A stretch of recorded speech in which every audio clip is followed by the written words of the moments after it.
Hello, everyone, and welcome back to another episode. And my name's RJ Ochoa. And our guest today is my older brother, Noah Ochoa. And Noah has spent 3 years playing baseball at EPCC, El Paso Community College, 1.5 years at University of Arkansas Fort Smith, and finished his college baseball journey this past semester at Schreiner University. How you doing today, Noah? I'm doing good. Just voice a bit raspy, but I'm excited to be here. Yes, sir. Appreciate it. And we're just gonna jump right into it. And first, I want to talk about your high school baseball journey. What was it like playing baseball growing up in Loveland, and how did that shape your love for the game? Pretty unique just because in Loveland, we're out there in the middle of nowhere. There's really nothing to do besides play ball or go out and do dumb stuff. But during high school, I was really focused on high school ball and baseball. And now I'd spend my time just focusing on baseball. And Loveland being a small town is you can get caught up with the wrong people or you can get hang out with the good people. And yeah, I just feel like it really helped me focus on what I wanted and try to achieve that goal, which Yeah. was play college ball because out of Loveland, there's really no one that really goes out there. There's like a few big games, big names like Nick Gerber want to go play football at Tech, and our cousin Jacob Ochoa played at Sol Ross.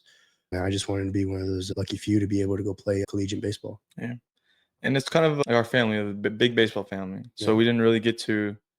I don't say we didn't want to. We wanted to do the dumb stuff, but it was kind of hammered into us like this is what we're gonna do, and we kind of just fell in love with the process as Yeah. well. I feel Yeah. like.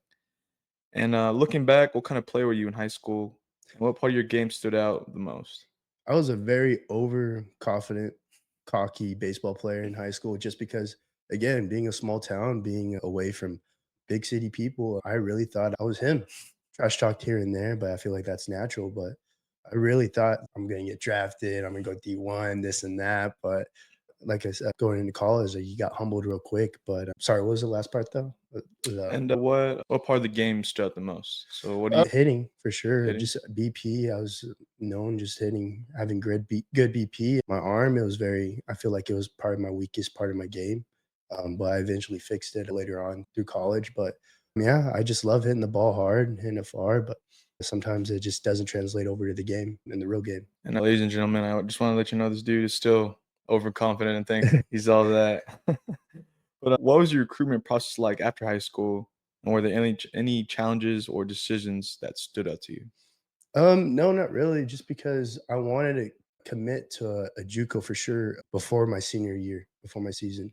The reason being is I have that weight lifted off of me. If you're just playing and if I had, let's just say I had a bad game and then I go through a slump, like your chances of going to play college ball, it's not, I'm not saying it's getting lower, but the chances of you trying to go higher in a higher division, that's definitely getting Yeah. lower. And I remember we're at a showcase in Melissa, Texas. I had great BP, hit a few bombs center and right, and I'm walking to the other field, and I forgot the coach's name. He was a pitching coach at EPCC, but he eventually moved to a D1 out of Louisiana. I forgot what school it was, but I remember I'm walking there, and he just comes up to me. He goes, "Hey, do you want to go on a visit?"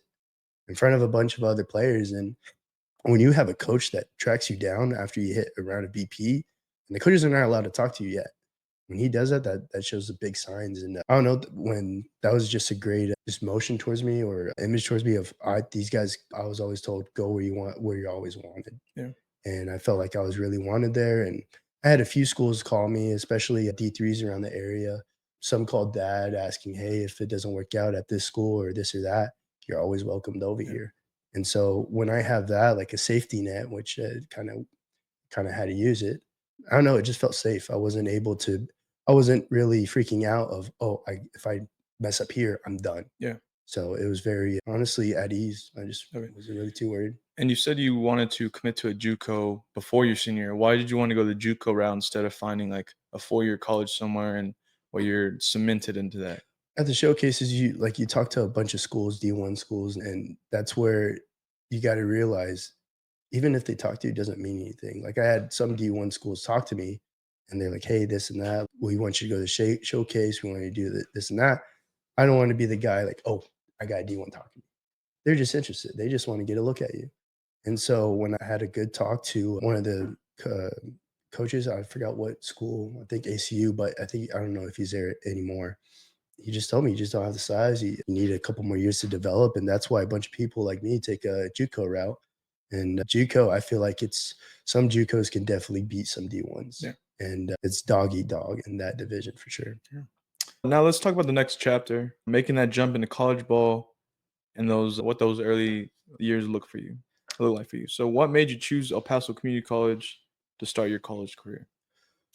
You mentioned you felt welcomed and that they really wanted you there. Is there something else that kind of reeled you into EPCC? Was it the location? Was it? Yeah, the location, big city, being a small town kid, I just wanted to experience something new. But honestly, it wasn't even with the city. It was with the head coach being new, being young. He came from NAI out of Florida, won a natty there for the pitching coach, and a very knowledgeable young guy. And EPCC, like right before I went, they weren't that good. And so in my mind, if I'm going to a nice college a decent college that's not that good, I have a chance to play. Yeah. I have a chance to do something. I have a chance to get out of there and go D1 or whatever. I remember I went on the visit with you when you went to EPCC.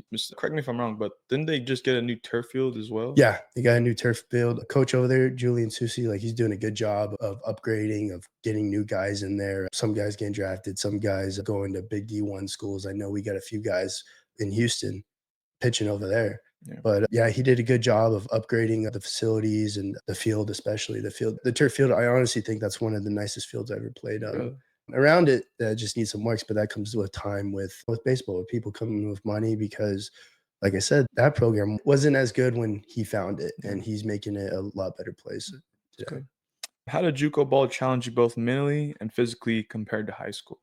It was a roller coaster just because when COVID hit, I had a whole year off. I was on scholarship, so I got a free year of online school.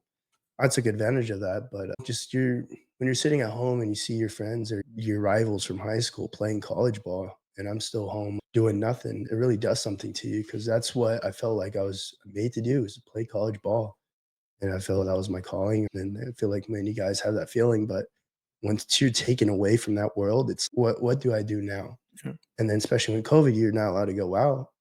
All I did was I ate a lot of ravioli, played a lot of Modern Warfare, and I worked out for about 2, 3 hours. But I don't know if you remember. I remember when as soon as COVID hit and they're gonna put the restrictions, I broke into our high school to steal some weights, I do some remember high that. school weights. Yeah. I remember I stole barbell, bench, and I eventually returned them. But that's how dedicated I was. I didn't have our family. We're blessed enough we can do that, but I felt like I didn't want to risk it to where I needed to get my work in. And so I did spend a few months of just having a bad sleep schedule, but I still found a way to work out and try to stay in shape to keep up. Yeah. But And then, sorry, no, keep going. after we finally figured out, okay, I can play again. They raised the restrictions in the EPCC. Going into my freshman year, I would say that was my best slash worst like mental state I was just because you're taken out for a year, you're not seeing live pitching. Now you're thrown in there. You got to compete with guys that are already been playing. We had a guy that got drafted, but for some reason, there's a rule to where if you get drafted and you get dropped within a certain amount of days, you can still play college ball. Really? And then you have some guys playing a ball in Mexico, from Puerto Rico, Dominican, and then we only had one white guy my freshman year, and that was Kenneth Tutka. That was a good friend of mine. But you're competing against guys that are the best of the best in their area.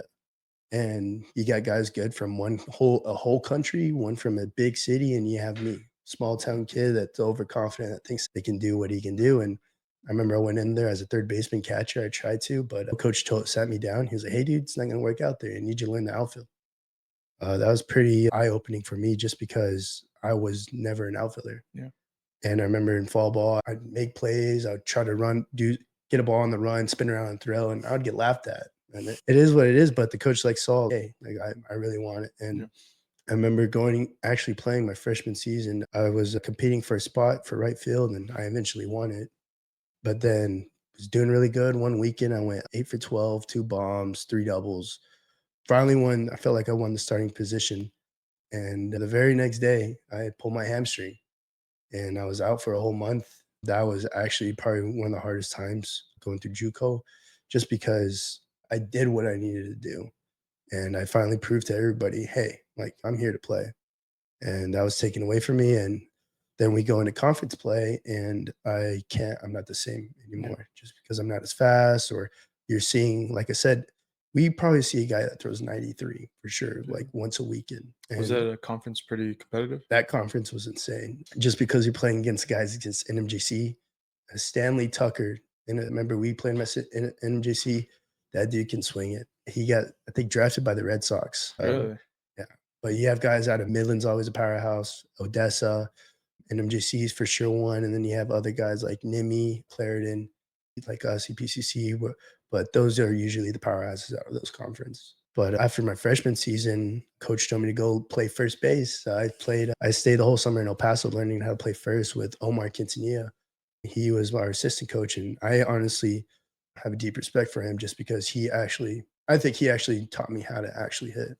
We played baseball in Texas, won the College World Series over there. I'm pretty sure he was in some World Series. He played for the Mets, played for the Rockies. And he got drafted by the Athletics.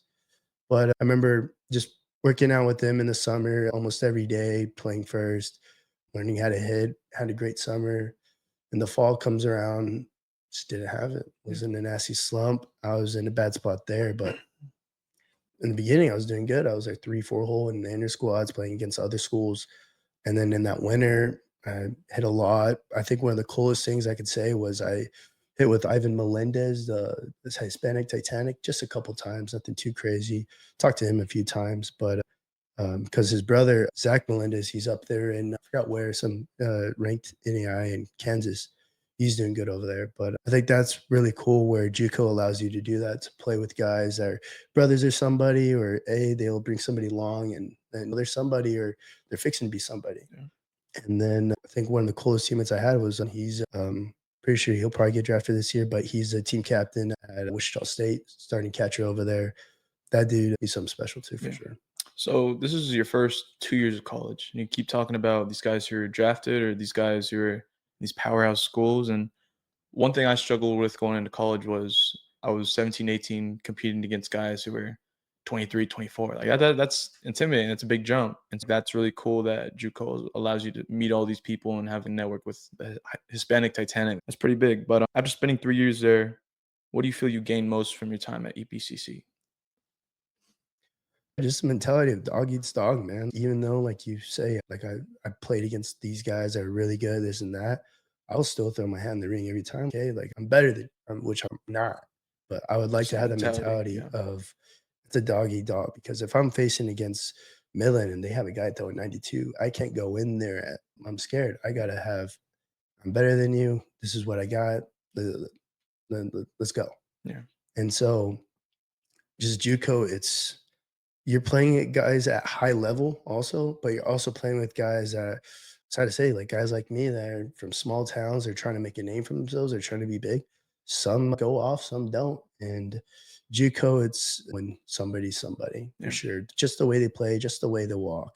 It really shapes you into a player for Pro Bowl, because most JUCO guys, like the people from Puerto Rico and Dominican Republic, those guys are there to get drafted. Yeah. Those guys they live and breathe baseball. That's all they know. Yeah. And like I said, just when you're a small town guy and you got to compete with guys like that, and I beat out guys from the school, so I have a chip on my shoulder. I know I can do something about playing ball. Yeah. And so after EPCC, you made your big move to the 4-year program. Let's dive into your time at the University of Arkansas Fort Smith. What led your decision to transfer to, you call it UFAS? Yeah, UFAS. UFAS? We call it UFAS. Everybody over there, we call it UFAS. We will have some schools like, why do you call it UFAS? It's just University of Arkansas Fort Yeah. Smith, but it's just so long. You just say UFAS. So what led to that decision to transfer there, and what expectations do you have going in? Well, when I made my decision there, I was playing baseball, summer ball in Kansas, because, like I said, towards my sophomore year, just didn't have the numbers or didn't play enough to try to go somewhere. And I talked to my JUCO coach, Julian, Coach Susi, and he was honest with me. He was like, "Hey, man, just made some moves that weren't the right moves, but I apologize, but I did the best I could do." And I respect him for actually saying It's a that, business. Yeah. because it's a hard business, and for a coach to say, "Hey, I messed up. There's some changes I should have done, and you should have been involved." That means a lot coming from him. Yeah. So like I was at ease at that, but I want to go play summer ball in Kansas. Played some good guys up there. Played a guy from the University of Miami. Got a hit off of him. Just when you face guys like that, you remember. Yeah. And I remember I got a scholarship offered from, I think they offered you too out of high school, but they offered me a lot of money to go over there. Is it a Central Christian? Central Christian. and it just wasn't the fit for me. The field, it's not as nice as some of the other ones, but it gets the job done. It's a JUCO as well. No, It's NAIA. but they're in one of the hardest conferences for NAIA, and it's just I don't know. I love the head coach over there, Coach McNett. He's not there anymore, sadly. But me and him, like, we got pretty close over the summer. But in that summer league, I got all-star. I remember our high school coach, Coach Paris, Brent Paris, he was sending videos of me hitting to UFIS coach. And there was someone interested in they called me, went on a visit, told him, yeah, man, I'm your guy. I just want to come in, give me a chance, and I'll try to prove it to you. And yeah, going into that, it's just being in from Loveland, small town, then you get thrown in El Paso, right, where Juarez is right across. With those people, well, and then you're thrown into Arkansas. That's a wild culture jump. Yeah. That's a Yeah. very wild culture jump because I love Mexican food. I love tacos. I love manula and all that. When I had my first bowl of manula in Arkansas, man, Tears. just not it. But there's good people over there too, man. The funny story was, I think 1 month into it, I fight my roommate, Ryan Riggs. He's the catcher there. He's my best friend over there. And after we fought, he went to go take his test right after, and he comes out and he goes, "Hey man, that's on me. Can we still be buds?" I'm like, "Hey man, it is what it is. People get mad." And yeah. And ever since then, like we've been no one can mess with him, no one can mess with me Yeah. just because me and you, we're both brothers. We fight all the time, but I feel like when you fight, you have to fight somebody to be your best friend. Family and friends Or fight that. that, man. And over there, I don't know. I really miss those guys over there because it felt like a family. There was some college beef here and there, just small things, but it was nothing too major. We all worked towards the same goal of trying to do something. The year before they had a bad season. They only had 7 wins. So me going in, oh, these guys have 7 wins. I'm gonna do something. And so in the fall, like I said, didn't go my way. But in the preseason, only I went off. I only had 3 outs, never struck out. I really thought I won the starting position there, but coach leaned the other way towards, of course, the team captain. That's his position. I respect that. And people make moves that they think they're better, and that's why I'm there. They're the head coach. I respect their decision, but I got my chances. Got to face even better baseball because at the Division II level, it's you got the guys from JUCO that could have been somebody, or they are somebody, and they're just right there. They're just right there because now with the transfer portal, you can do that. Yeah. And so I remember we're facing against San Angelo State, and I hurt my hand against St. Mary's. I remember I got a hit, and I'm just running. My hand went numb. And I thought I broke my hammock bone, but they said it was bone bruise. But I remember that my first AB back, seeing 97. I think the guy touched shot 97. And I'm like, dang, okay, but I'm fouling it off. I went 3-2 count, full count, and it was easily 8+ pitch AB. And I ended up striking out. I'm like, dang, man, I felt good. Like I was on him. And I'm sitting there on the bench or whatever. Dang, okay, what it is. You got to just drop it and go on the next one. And then my boy, he goes up to me. He's like, dude, that's like the 17th ranked pitcher in the nation. I was like, bro, no way. You got guys like me from a small town facing guys like that. Yeah. And even what's crazy is like guys from San Angelo, we played them in the conference tournament, or I don't know if we played in the conference tournament. Anyways, they were in the conference tournaments with us. And I see one of the boys' name, I forgot his name, man. Anyways, this dude, I met him playing summer ball in San Antonio. I think David Stitch. I think his name's David Stitch. Met him there. And then I see him in San Angelo. He's in the bullpen. I'm like, hey, dude, what's up, man? Just talking, catching up. And you'll let that happen in college baseball all the time, just meeting up with your old buddies. But I said, what's up? Whatever. We ended up losing the conference tournament, but we made a good run. And this dude, he didn't make the travel roster for the postseason. San Angelo got kicked out of the conference tournament, but they made the regional tournament. They made it all the way to the national championship and lost. And that David Stitch guy did not make it. I followed him because he was a great buddy of mine. And I looked, just catching up. This dude transferred to the University of Houston to pitch. So that's how good like some of these college teams are, to where they have guys in their bullpen or they have guys on the bench that, oh, you didn't start? I'm a transfer. Goes to a D1, nice D1, because I think Houston baseball, they're pretty up there too. Yeah. But I don't know, that's like a cool little thing to where, like I said, small town guy and know this guy, played against him, this and that, and oh, he's on that level. Like it's just you want to be there with them. Yeah. You want to play against them just because it's just your love for the game. Yeah. So how did the level of competition and structure at UFIS differ from what you experienced at EPCC? EPCC was more development wise. You go there every day. You got to compete. You got Fighting to for a you got to job? wake up. Yeah, like freshman year was crazy. You wake up at 6:30, or you have to wake up at 5:30. Be at weights at 6. You work out for an hour, and then we had our power naps. We just take a quick hour nap, go to class, come back from class, power nap, go to practice at 12, and then be out there for 5 or 6 hours in the heat, in the dry heat. And you're running all day, you're jumping, you're throwing this and that. And then when I get to UFIS, it's more these guys already know how to do it.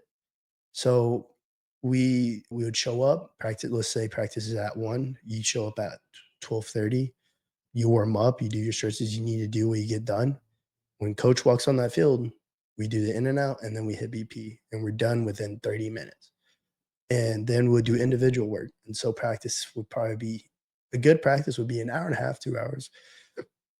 And we did that almost every day. And like if we would mess up, we would get in trouble. Yeah. And so it was more of a you already know what to do your job and do it right. And like I said, JUCO was this is your job, learn how to do it right.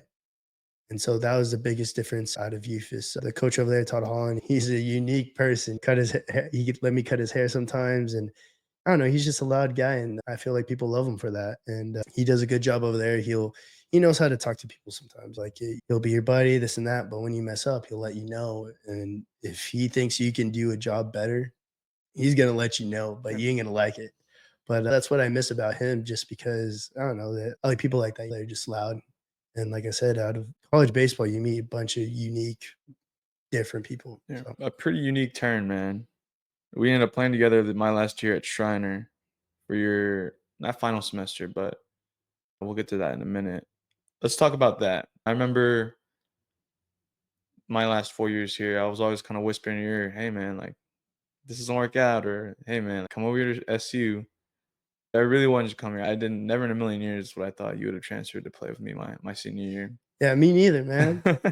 But how things happen, man. Just because the reason why I transferred out, I'll just be honest, is just me and that coach. We I feel like we still have a good relationship, but just some things didn't go my way. And I don't want to throw shade at one of my old teammates, but the reason is we had the Fall World Series, and got apparently I got drafted really high, and there's a miscommunication about me getting traded, and the dude just didn't play me all Fall World Series. And the coach he said, "Hey man, it's a Fall World Series. Y'all know I don't have any control over it." And I was like, "Hey, man, that is what it is. But if you don't have my back in the Fall World Series, I'm gonna have it in the spring." Yeah. And so I figured, you know what, man, I know I'm not gonna get drafted first overall. I'm at the end of my baseball college career. I'd rather end it with someone that started with it, and Yeah. that was you. And honestly, you're the only reason why I came because I had a few schools in the eyes offer me to come play for them because the transfer portal it's pretty nice. It's I'm not a fan of it, but I can't say that just because I did use it. Yeah. But like it was honestly a tough decision because I got offered NIL. Like It's money. it's money. Yeah. It's free money. And it wasn't a big deal. It was just if people buy your jerseys, you're gonna get a good percentage out of that. And I was like, okay, there's that, but I'd rather finish my last game playing with my little brother. Yeah. And I don't know. I feel like I'm very grateful for that opportunity. I want to thank Coach Brisbane for allowing me to come over here and play with my little brother, man, because not everybody can say that because I'm comfortable with what I've done through baseball. I haven't put up all the numbers I wanted to, but I know I can say I know ball. Like I've seen real Yeah. ball. I know the way a guy walks, the way a guy swings, the way a guy throws. Oh, he's a good ball player, or the ways of the game. Just I'm blessed to say, like I know ball. Yeah. So what was it like stepping onto a new campus and joining a new program like this late in your career? Did you have any worries or you just kind of went here, hey, let's just enjoy what could be and what might be my last season?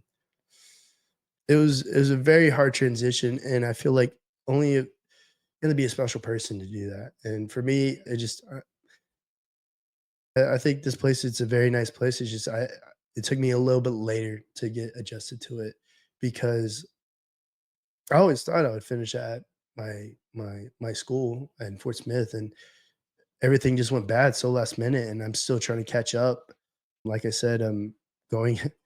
I went to Schreiner. I signed up on the very last day. I had to stay up all night, drive in the middle of the night to register for the school, practice, okay, whatever, and trying to after my credits didn't transfer over, which happens. That's going to happen whenever you transfer to any school. And so I'm like, okay, now I got to repeat a whole year. It is what it is. And then got to find a place to live. Got lucky, moved in with you. And then, okay, now we're in practice. Got to learn these guys' names. Got to be not their best friend, but I got to be a good teammate. Got to Yeah. be their friend. And then you work so hard for that, and then you get hit with pink eye. Now you're out for the whole week, and it kills off your Except for group. the first series. That was the Yeah, I very remember first that. series, and I was so mad. I had took pictures with pink eye, and I don't know, I feel like baseball is just it's a groove. You have to be in your flow, and that threw me off bad. And it's sad to say, I just couldn't adapt to pitching here too. It's not truth is, it's just not as good as what I've seen, especially at JUCO and D2. I'm facing guys that are sitting 90s, low 90s for fun, and lefties 90s. That's just a whole different ball game. And now I get down here and I'm seeing mid 70s to mid 80s. It's very hard to adjust. And for some people, it's just like, dude, it's slower. You're fine. That's easy pitching. Yeah. Not for me, no. I guess I thought about it too much. I don't know, but I think there's should be studied. There should be a study about that. That is just that does something to you, man. And like I said, I'm grateful for Schreiner to accept me in, to allow me to finish playing baseball with my little brother, just because not many people can say that. Yeah. So be honest, how is it playing with your little bro after all these years of us doing our own thing? 'Cause I remember these last few years, I've only seen you like a couple times each summer, like maybe once or twice, and then I remember visiting you another once or twice in EPCC. But other than that, like we haven't really seen much of each other at I home know. or here or anything. I know. I feel like a little kid again, bro. Just because, like, when you're in college, you try to find who you are and what type of person you want to be. And I feel like we needed that time away from each other just to find out who we want to be because I feel like we're inseparable sometimes. And coming over here now, like, how long were we separated? Like 4 years, 5 years? four It four was a years, long yeah. time. I don't know. I will be grateful for that for the rest of my life just because I feel like that's just one last go of us hanging out Yeah. because you never know what would happen. Like college baseball is wild, but I feel like life is wild, is even more wild there Yeah. just because college, oh, you get hit with injuries or, oh, some kid transfers out or the coach is mad, this and that. With life, everything's coming at you. Oh, you got a girlfriend now. Oh, you got to spend this money. Oh, you got fired from your job. Oh, you got sick. Now you got bills to pay. And that's fixing to come for both of us. And that's going to come for everybody who ever leaves college. But like my last memory of college baseball, because I have another year job for my academics, would be playing with my little brother. Like your last time pitching, I literally ran from right field to give you a hug when you were walking off the mound the Yeah. last time. And I teared up. I'm not gonna try to tear up right now, but that I feel like that means a lot more to us and also to like our parents. Our parents were there. And I feel like that just shows the world just or like our team, like this really did mean a lot to us. Like Yeah. we are raised to be baseball players. Yeah. So And I remember we had a couple class and a couple of guys in your class and a few in mine who end up going and playing college baseball and they don't make it to the end or they decide that wasn't for them. And man, you had to get under my skin, man. But it was really cool to see that we finally made it to the end. Like I didn't think I was gonna make it past my sophomore yeah, year of college, man. yeah, Like, and it's really cool to see me throwing the last pitch and stepping over that chalk one more time, and you there with me. It was really, I got pretty emotional there too, yeah, but yeah. it was pretty cool. But let's zoom out a little bit and talk about a major part of your baseball journey that a lot of athletes deal with, and that nowadays is pretty popular, and that's the transfer portal. You transitioned multiple times. What's something you wish more athletes knew about the process before entering the portal? The transfer portal, I feel like everybody's gonna you can get calls from everywhere in the country. I got calls from Kansas, Oklahoma, any IAs, D2s, D3s. No D1, I wouldn't be here right now if that was the case. But it really is. It was kind of an easy process. I remember I had to talk. I can't believe I forgot her name. She helped us out in UFIS, and she was a lady that just helped us through the process. And if you're ever going to enter the transfer portal, like people will help you out. There are people that help you out if you don't know what to do. And you have to watch a video. It explains almost everything, but it really is you're in a portal. They put up your name, your stats, I'll tell you, or whatever position, and they literally just go through the names and see what they like. And the phone call, they'll give you a phone call, and that's basically what it is. So is it like me? I've been here all 4 years. Is it like a website? Is it like a It's kind of like a website. It's literally is. You just click in. The coaches have the login. They log in, and it's basically it's kind of like Facebook Marketplace. It really is. It really is. They call and see if you're interested. Hey, I want to purchase this and that, or hey, you want to come over here? It's basically that, and it's not really that complicated. I don't feel like, but yeah? with the way things are going, I feel like there might be some restrictions coming Oh, in a for year or sure. There's two, all especially with this. Yeah, NIL and people transferring over in and out. I feel like it's people are abusing it a bit too much, yeah, especially like for this past basketball season for March Madness. Like guys are already transferring out while they're in the Final yeah. Four. Like That's wild. I feel like that's wrong for their game for basketball and for baseball. I feel like it it's coming our way. It's Yeah, and very football. very I got soon. pretty big in football. I remember. I forgot who. I think it was like a wide receiver. Somebody saying that they wouldn't play if they didn't get Yeah, this yeah, amount of money from NIL, and and they're gonna hit the transfer portal. And it's kind of weird to see because I don't understand it. You have more knowledge about it than me, but with me, like I'm not a fan of it. In the beginning, I was not, but then I'm like, I want to leave. I I need want to to get out leave. of I here. need some money. I need money. Like Yeah, that's when you can use it. It's a sad truth to say, but that's what I did because I feel like I'm more of an old school type person, being raised by our dad, RJ Ochoa. That's an old school cat, man. And with me, I like old school ball. I feel like if I would to coach, I'd be an old school coach. yeah, And like the transfer portal, that's something new. That's uncharted territory. There's rules and restrictions that need to be put in place. I feel like, and that are not yet, but it's coming just because right now I feel like it's just trial and error. See yeah, what works, see what doesn't. And honestly, I feel like it's helpful, but too much something that's good is not good. yeah. You know what I mean? How did you personally stay grounded and motivated while changing schools and adjusting to new environments? I can say God, praying through Him, and trusting the process. But another people that help me stay grounded and hey, man, like it's not the end of the world. Where I would say my friends from El Paso in the winter, I went back over there to see my old friends over there. A couple play baseball, some don't. It's just a big friend group, and those guys they honestly helped me not make my decision to transfer, but I was able to talk to them about, hey, what are your thoughts, or Yeah, what would you do? And they honestly gave me their honest answers, and I respect that a lot. And I don't know, when I realized like in the winter I was gone from home a while, just because I needed to, I don't know, be free, do something to get my mind off of things. Because I feel like if I was there, I'd just be consumed of the worry of, oh, I'm in the transfer portal now. yeah, I'm in my senior season now. It's a scary place. It's somewhere where I never where I thought it'd be. And thank God to where I can say my last game I played was with my little brother.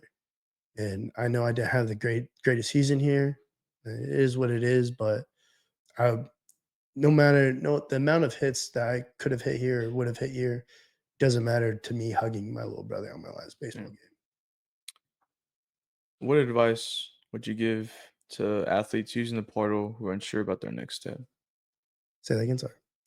What advice would you give to younger athletes or any athlete using the portal who are unsure about their next step? I would say go where you wanted to go. Just because or yeah, where you wanted to go where you wanted, Yeah, sorry. Just because coaches I'm not saying their mind is already predetermined who's gonna play, but you kind of get the idea through scholarship money. And so let's just say I'm back at my freshman year and I just had the greatest season here in Schreiner. And let's just say I went all American. Schools will definitely hit you up or hint at you, hey, hop in there, buddy. And so let's just say I go in there and I want to go to tech. Go to tech. and I'm not going to play there just because those guys are good. And so I feel like that's where people get confused of where I wanted to hop in the transfer portal and try to go somewhere big. Those guys are already there for a reason. And so let's just say let's turn it down a level. I'm a mid-tier player. I have a couple D1 schools, a couple D2 big D2 schools want looking at me. I'd rather go to a D2 school to where a nice D2 school, because there are some nice, very nice looking D2 schools in the country. I'd rather go there, play every day, and then and be fine with that instead of go to a D1 and get some reps here and there and just say, oh, I played D1.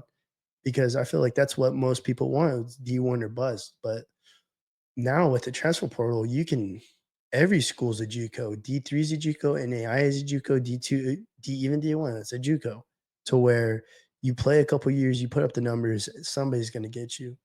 And so if you're a new player and you think you have it, I would bet on you always, but you got to make sure that you're in. You got to make sure you have that fight in you to compete for that spot, because once you transfer, you're stuck there for another semester. And you don't want to be a player that transfers in and out of schools, Yeah. because that just looks bad on you, and it's just not a good look. Because with me, JUCO, you're only there for 2 years or slash three because of COVID, and then you go to your university. That's how I thought it would go. But like I said, my last year didn't go how I was planned. I was like, all right, I'm gonna try the transfer portal. But like I said, with new players, you just got to be smart on where you're going and how you go about things. Because if you're chasing, as you see, like major news, like the Tennessee guy, what was his name, Nico? He's chasing NIL money, and now they dropped him or whatever, and now he's transferring out. You don't want to be, like I said, you don't want to be one of those players. Like, he did what he had to do, but overall, it's a business. You're a business. You got to sell yourself. The way you present yourself matters. So that's what I'm saying. Just talking with you, man, it sounds like you have a lot of knowledge about the game. You have a lot of knowledge about the portal. You've been around these great ball players. You've been part of some big games. But I want to talk to you about life after baseball, and like some future goals that you have. What's life look for you after hanging up the cleats? I don't know if this is your last year. I don't know. I know you're still on the fence about it, but Me neither. I don't know. Baseball's been my life. That's all I live and breathe. My dad wants me to become a coach or try to be, but I don't want to mess with no rotten kids, man. These kids today, they get spoiled, man. But I don't know. I feel like the best thing for me right now is take a step back, live your life, do whatever I want to do. And right now, that is, I don't know. I'll probably just go to Denver, sell some ACs with my friends from El Paso. It's just a nice little gig, little small gig.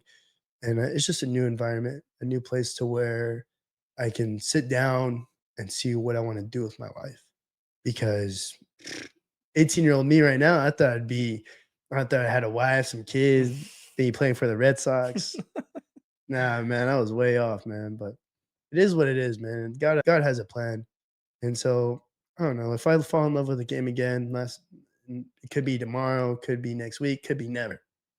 But I don't know. I could probably play another year, but I really don't feel like I will. But if I go for academics, I'll probably transfer to UTEP or TAG, finish out my school there, try to find a good job, or go home, go work for the old man. But I don't know. Anything could happen right now. So it's just, I'm at that point it's in my all up in life. the You're air at right that now. point in life. Like, as soon as you graduate or you're getting close to graduate, you got to make sure you not set yourself up, but you put yourself in the best position to be successful in life. And you're not going to get it right away. You're going to have to climb that ladder. And so with me, I'm lucky enough to know a few people to where I can do some grunt work my way up the ladder, gain some experience, because I just don't want to be a bum on my life. Because people, I feel like me and you, people think we have the image of, oh, it's handed to us, but deep down, we always have to work for what we have. And like the clothes I'm wearing, I pay for it. I'm pretty sure what you're wearing, you pay for. But it's just the work back home, especially in the oil field. Man, it sucks, man. It's tough. I've been fired from my dad a few times. Like, it's been bad, man. But it's just it's something that, like, back home, that's something I don't want to do with the rest of my life. But that's something I feel like I have to do. It's a journey, and that's something I need to overcome. And when I do, I feel like God will give me the next sign of what I need to accomplish or my next goal. Okay. And sports-wise, I don't wanna get big like you know what I mean? So, I'm not big, I'll be working man. out, I'll be playing golf. One thing I actually wanna try to do for real is compete in CrossFit. It's like in high school, I went, "Oh, I'm be a bodybuilder and try to get big and all that," but I don't know, I just feel like longevity, I need to stay in shape. I need to have Yeah. some cardio, need to look good, feel good, play good, and it's always been my motto, so Well, when you're doing your CrossFit and on some crazy diet, I'll be eating good and rocking my dad bod. So that's all you, bro. But are there any lessons from baseball that you've taken into this next phase of your life?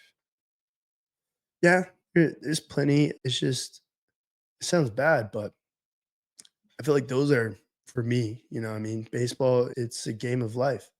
It's you wake up and "Oh, I don't feel good today." Like JUCO, if you don't feel good today, you better find a way. You better take some pre-workout, you better do something. Oh, like my arm doesn't feel good. You gotta hide it. You want to win that position. And when you have that mentality of "Oh, I'm a dog, I gotta get this job done every day. In JUCO, I had that mentality. And then I kind of lost it coming like over here just because you're getting closer to that finish line. And like I can sad to say I didn't give it all most of my like every day here, but like I feel like I was good enough to where I can lack on that to where I hit good BP, so why not? But I would say just every day bring something with you, bring an edge with you of I'm gonna win today. Get it, I'm gonna be a gonna get dog it today. done. If you feel sick, find a way. If you don't feel good, find a way. You didn't get that much sleep, find a way and go to bed early. But like with me, th- with baseball, it will show you what you need to work in life because it is literally the game of life, man. That's it. So I know you mentioned this a little earlier, but do you see yourself staying involved in the game some way? Maybe be coaching or giving lessons or even mentoring younger athletes? Yes and no. Because I'll be honest, I'm a selfish individual. I like to be to myself sometimes. I just like to. That's just who I am. But knowing my dad and so far knowing God, they're gonna throw you some curveballs, some change ups, and I could honestly see myself coaching one day or helping out. Maybe it could be my kids' team, could be a high school team, maybe a college team. But as of right now, no. I'll do some lessons. I'll help out our dad with some camps, and I'm pretty sure I'll get some phone calls just to help out with teams here and there. And I will. Just depends where I'm at with my life. Because of right now, I'm still trying to find what I want to do, man. And I can't do that with, oh, I'm gonna commit to coaching this team. And I haven't figured out my stuff yet. Yeah. But baseball is also a good escape because you get your mind off of things. And so I would give it 50-50. So most likely, yeah, I will be coaching or helping out somehow. But I don't know. Just right now, like I said, I'm at the point in my life where I want to step back and breathe because I'm not a baseball player anymore. Yeah. That's what my dad always said. You don't want to be known as Noah Ochoa, the baseball player, because when that game's done, you're just Noah Ochoa. Who is Noah Ochoa? Yeah. And I can say right now, I don't know who Noah Ochoa is. Hopefully, he's a CrossFitter, golfer, millionaire. Maybe one day, but it ain't today, man. But For what that's it's worth, something. for what it's worth, man. You're talking about the game, all the mechanics. You can be pretty hard. I hate going to the gym with this guy because you're doing it wrong. You gotta do it like this. Nah, like you have that coach somewhere in you. So I feel like that'd be a good thing to try out someday. Yeah. But finishing up a little bit, what moment from your baseball career that will stick with you forever? Besides this last season, besides it could be at Schreiner, just besides that last game with me and you. So I know I'm your answer because I'm the best. I would say it would have to be that weekend before I got hurt. At 8 for I think it was 8 for 12, man, and What the was home that? runs, and it was in EPCC. We're playing JUCO from California, but what I remember from that was the I was playing against 2 brothers. They're twins from El Paso. I remember I'm looking at the pitcher, and I'm like, "Okay, that's one of the twins I look," and he's catching. And so I'm facing against 2 brothers. One's a pitcher, one's a catcher, and I hit a bomb off of him. And I don't know, I'm just running around looking at the video. It's just I'm looking the way I trot, the way I swing, this and that. So you're But having fun out there. I'm having, dude. I woke up late that day and I just felt like him because baseball, it's a flow. It literally is a flow state sport. When you feel like you're him. Yeah. And, but what I remember was just after I hit those home runs, after the game, I'm sitting with my friends or whatever, walking out, and I have two little kids. Hey, can I have your home run ball? Can you sign it? I don't know that. I feel like that's when you actually hit a home run and a kid asks you to sign in. That's a good feeling, especially for college baseball. But like when you're in JUCO, it's just oh, I'm getting drafted right now, this and that. No, it's just that's just I don't know. I feel like people do that sometimes, but I will always remember that when I did good that day and just signing those kids. Those little kids thought Those you're little, the coolest guy ever. yeah, yeah. And it's funny is they I think they're Mario Simeon, so I'm always over there in El Paso with his family. I think they're his nephews, so I always see them when I visit. I don't know. It's a cool little, Yeah. but like I said, I'll just remember running around because when I remember something, I have this weird moments of just remembering way back when. I remember the moment. Like How you felt in I'll that look moment. around, and I'll take it all in. And so, and that's what I usually do. I can remember just rounding third, looking out the stands, looking at my teammates, just taking it all in. I remember that moment. So, if you could talk to yourself as a freshman in college, straight out of high school, what would you give? Like, what piece of advice would you give your past self? Talk to more girls, man. I just focus on the weight room and baseball too much, man. And look where it's left me. I got no girlfriend, but no, all joking aside, I would say I wouldn't really change a thing, man. I'm happy with what I did. I could say somebody from Loveland has not done what I've done. People who don't know, Loveland's a small town. I just want to be an example, like my cousin Jacob, Nick Gerber. I feel like we're not big names for the people from out of town, but I feel like in that small town, people know who we are. Hall of Famers. So it's us. But that's what I have to say is just try to be great, man. There's like with me, I try to do it, try to do my own way, and it is what it is. But I have no regrets. Maybe one or two, but no big regrets, man. But I wouldn't really change a thing, man. I'm happy with the way things are right now. 'Cause Yeah. if I didn't make my decision, I wouldn't be here right now. So that's what I have to say. What message do you want to leave with any other athletes who may be struggling with setbacks, transfers, or uncertainty? I'd say trust in God, man. It's just I with people struggling, I feel like I'm really good with talking to them sometimes. And if you're a baseball player and you're struggling, like you're at a level you're not happy at, keep on working, man. That's the only thing I can say. Because once you give up, it's a long road of trying to finish Yeah. because you're trying to swim up a waterfall, basically. Like what the way I would imagine is college is you're swimming upstream. You're trying to be at the next level. You're trying to go somewhere there, somewhere here. But once you give up, you let the current take you. I'm not saying it's game over, but It's hard to have fun get back swimming up to that it. waterfall, Yeah. man, because that's hard. And there's been plenty of guys to where they almost gave up. Like a great example is that the Red Sox outfielder, Jaron Duran, in that Red Sox documentary, he almost took his life.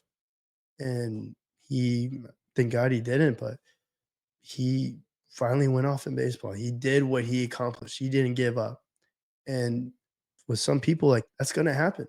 And once you give up though, dude, it's almost game over. It really is because that's a hard way to come back from mentally because every day, oh, I'm gonna give my best. I'm gonna do this, I'm gonna do that. And then now you wake up and I gotta go to practice. Ah, I gotta work out.